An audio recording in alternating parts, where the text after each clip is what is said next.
تازہ ترین ویڈیوز کے لیے چینل کو سبسکرائب کر کے بیل آئیکن اور آل نوٹیفیکیشن پر کلک کریں تاکہ آپ کو ملے ہر اپڈیٹ سب سے پہلے۔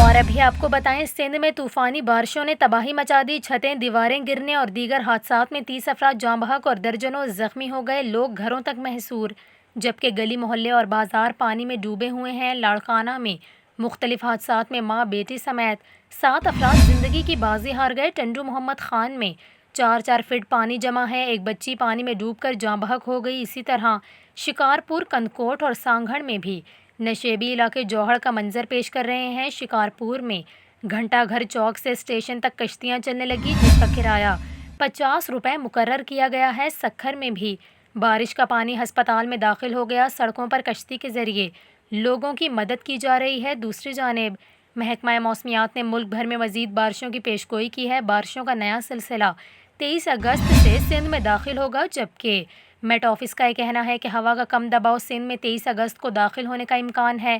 20 اگست سے 23 اگست کے دوران پنجاب اور خیبر پختونخوا میں بارش کا امکان ہے۔ 23 سے 24 اگست کے دوران سندھ اور جنوبی پنجاب میں موسلا دھار بارش کا امکان ہے، جبکہ 24 اگست تک کراچی، حیدرآباد، ٹھٹھہ سمیت بیشتر مقامات پر ایک بار پھر موسلا دھار بارش کا امکان ہے۔